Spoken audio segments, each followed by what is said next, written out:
Sean todos bienvenidos, bienvenidas a una emisión más de Al Calor de un Tinto. El pasado 5 y 6 de marzo de 2024 se realizó en Bogotá una plenaria más, la quinta, del Comité Nacional de Participación, instancia encargada de impulsar la fase 1 del diseño de la participación como parte del acuerdo entre el ELN y el gobierno en la mesa de negociación. Allí se lograron algunos acuerdos y avances. Juliana, gracias por estar con nosotros y ¿cuáles serían esas conclusiones que se alcanzaron en este quinto plenario? Bueno, este quinto plenario se da después de mucho tiempo, desde que el comité no se encontrara, entonces se realizó una evaluación del proceso del diseño de la participación que llevamos hasta ahora, y también se avanzó en la reprogramación de un cronograma con el resto de preencuentros territoriales, encuentros sectoriales y macroencuentros regionales que hacen falta para culminar este punto del proceso de participación. Además de eso, se ahondó en el tema de garantías para la paz y en ese sentido se reactiva la Comisión de Seguridad, que pretende poder resolver y aportar en casos concretos, pero también en generar insumos para todo el tema de garantías en todo el marco del proceso de participación. Gracias, Juliana. Pero ahí tenemos de resaltar también que el tema de la participación en Colombia es un eje central e histórico. En la historia del país, gracias a las comisiones de la verdad y también gracias al Tribunal Permanente de los Pueblos que sesionó en Colombia en 2021, podemos dar cuenta de una participación negada, de una constante eliminación de la oposición, de quienes se organizan para exigir derechos, de quienes se organizan para hacer valer sus reivindicaciones. Esa participación ha sido negada. Y también reconocer que en los procesos de paz que se han realizado en el país, la participación no ha existido. En el proceso con FARC se dio una participación, pero no tuvo centralidad durante la construcción de la agenda de negociación. Es clave resaltar que en este proceso hay una centralidad de la participación y que la participación que ha asumido el Estado, que se ha institucionalizado, pues se ha convertido en una participación ficción, en donde la gente participa, pero las decisiones las toma la centralidad y los actores reales de poder de la sociedad. Juliana, ¿de qué participación en este contexto estamos hablando? Sí, es importante anotar que la participación en este proceso de paz es el corazón del mismo proceso. Y en ese sentido, el acuerdo de México en el que llegan el Gobierno Nacional y el Ejército de Liberación Nacional nombra que la participación debe ser deliberativa, eficaz, vinculante, eficiente. Y en ese sentido, pues hemos venido llenando de contenido palabras y cuando hablamos de deliberativa es darle voz a quienes no la han tenido, generar procesos de construcción colectiva y de llegar a consensos como sociedad. Y en ese sentido, pues va el acuerdo nacional. Cuando hablamos de eficaz, es una participación que realmente logre transformaciones de las causas del conflicto, que es en lo que se ha cimentado la conflictividad social, política, armada del país.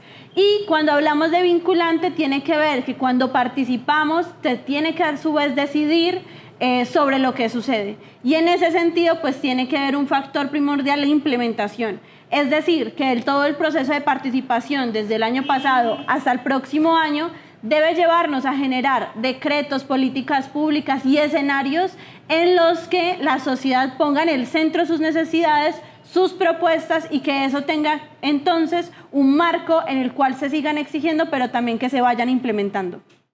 E incluso incluye también la inversión económica, porque sin dinero no es posible desarrollar una política pública o una ley o desarrollar acciones concretas. Juliana, hemos notado desafortunadamente que los medios de comunicación no hablan de estos temas. Los medios de comunicación masivos no presentan informes, no hacen seguimiento, no hacen cubrimiento de este importante proceso de negociación y sobre todo del importante proceso de participación que se está desarrollando, porque estamos hablando de una construcción de agenda de país y de unas transformaciones esenciales.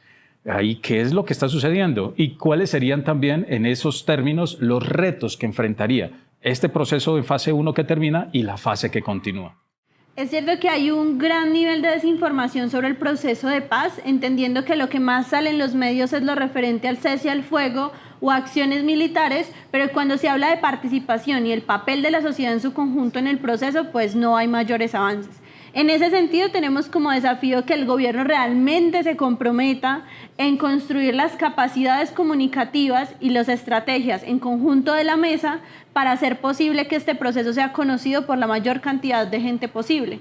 Además de eso, tenemos otro reto que tiene que ver con las garantías logísticas y es en el cómo la Oficina del Alto Comisionado para la Paz reconstruye sus formas, el Estado deja de burocratizarse y hace posible que los contextos regionales pues permitan la participación, que es un poco algunos de los elementos que hemos venido comprendiendo.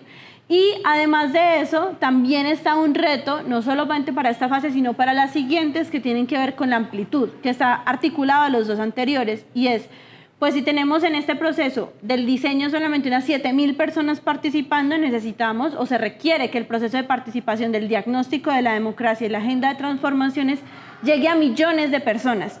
Y esto es posible con una inversión también, pero también con un enamorar a la sociedad, a las personas que no están organizadas, a aquellas quienes lo están y se oponen, y en general a la sociedad.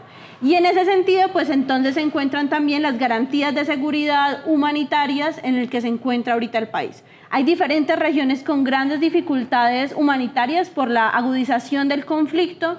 Sabemos por la Defensoría que, por ejemplo, el MC, el Estado Mayor Central y las AGC ha venido aumentando su capacidad en términos del territorio y eso pone en jaque a las comunidades. Es necesario que el gobierno se comprometa a generar unas condiciones de seguridad para que la gente pueda participar realmente y además de eso, que no hayan más procesos de estigmatización, seguimiento, entre otros que venimos sufriendo también diferentes liderazgos y diferentes procesos y comunidades. Pero más que eso, también es decir que esta es una gran oportunidad para la sociedad y que estos desafíos pues deben ser superados colectivamente y que esto no nos debe inmovilizar, sino seguir aportándonos elementos para mejorar este proceso. Bien, muy claro. Ahora, ¿qué sigue? Ya estamos cerrando la fase 1 del diseño de la participación, ya lo habías mencionado, sigue la fase de levantamiento de la información de diagnóstico país para cerrar con la construcción de la agenda. ¿Qué sigue ahora en este proceso, Juliana? Este cronograma que se ha construido comprende que los preencuentros se están realizando en este momento, los encuentros sectoriales se realizarán también durante abril y en abril, finales de abril, mediados de abril y mayo se estarán realizando todos los encuentros macrorregionales. Para terminar con esto el 18 de mayo. Es necesario anotar que todo el proceso de sistematización se está haciendo a medida de que se avanza y por ello a finales de mayo tendremos entonces un gran encuentro, un espacio en el que se le presente al país cuáles fueron las conclusiones del diseño de la participación y aún más importante, creo que como sociedad debemos organizarnos para que este espacio nos permita seguir avanzando en la agenda.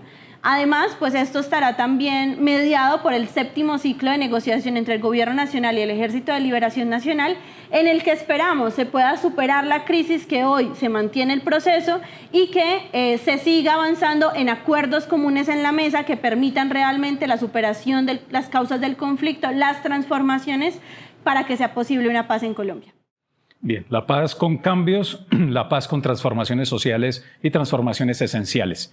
Bien, invitamos a todas quienes nos observan, nos siguen y a toda la sociedad en general a acercarse, participar, a ser parte de este proceso de transformación y de participación y de construcción de agenda de país. Muchas gracias, Juliana, y nos estaremos encontrando en una próxima emisión de Al Calor de un Tinto.